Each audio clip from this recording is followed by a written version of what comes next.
Welcome to Teach Me Law. In this lesson, we'll discuss the elements that must be present in all intentional torts. In later videos, we'll also discuss the types of intentional torts and the specific elements required to satisfy each one. Also, be sure to stick around to the end of this video for an algorithm you can use on law school exams or the bar exam. So let's begin. All intentional torts require the presence of four elements: intent, volition, causation, and an act. Without all four, there is no intentional tort. Let's take a look at each one individually, starting with intent. Intent means purpose or knowledge to a substantial certainty.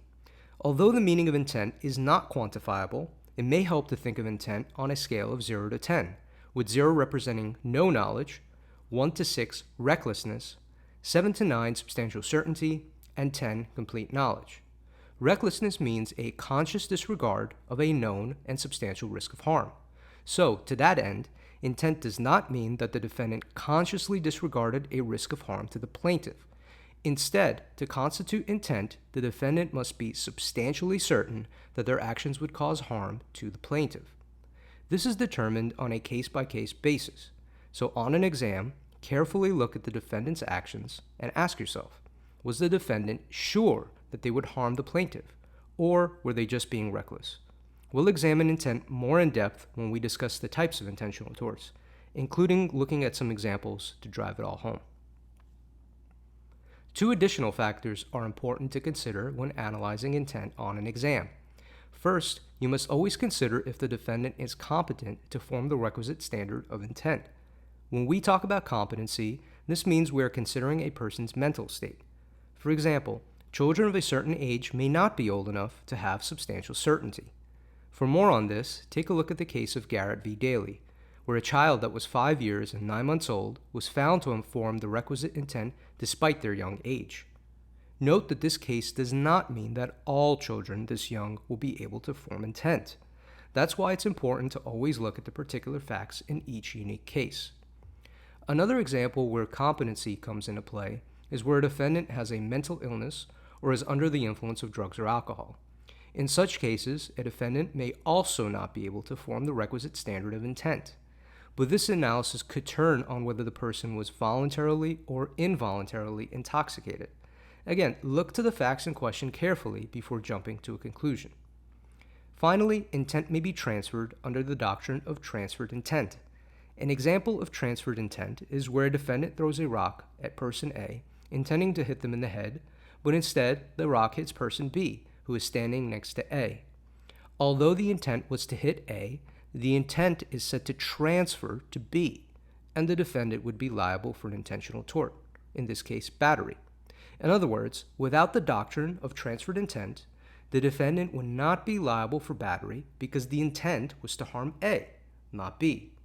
This example would also apply with other intentional torts. For example, instead of trying to hit A, the defendant simply wanted to scare them. This would be assault, and the intent would be transferred in the same way as in a battery. The next element present in every intentional tort is volition. Volition means conscious and voluntary muscle movement. This element acts as a bridge between intent, which is formed internally, and an external act.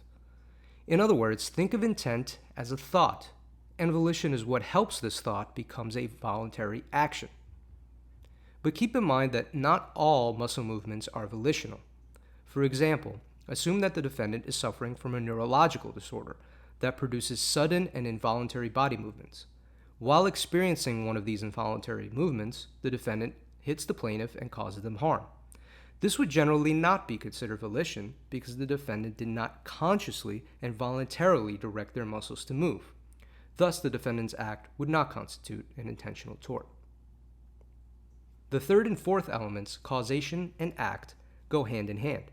In short, after the defendant forms the requisite intent and volition to cause harm to a plaintiff, an ensuing act by the defendant must actually cause harm to the plaintiff.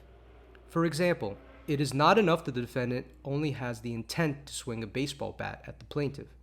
There must also be an act that causes harm to the plaintiff. That is, the swinging of the baseball bat actually hits the plaintiff. So let's bring it all together with a simple hypo.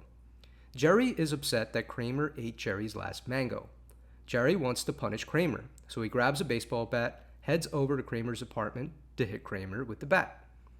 When Kramer opens the door, Jerry swings the bat at Kramer's knees, and Kramer suffers injuries as a result. Pause this video and see if you can identify the elements we just discussed. When you're ready, unpause.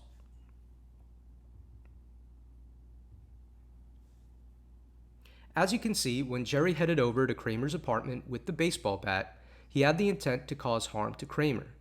He consciously and voluntarily directed his muscles to move, that is, had volition, when he swung the bat, which linked his intent to cause harm to Kramer with the act of actually hitting Kramer in the knees.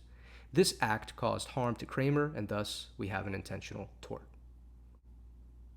So, when analyzing an intentional tort on a law school exam or the bar exam, remember this three-step algorithm, which can be used before actually analyzing the specific types of intentional torts. In other words, think of this as the gateway to the specific types of intentional torts.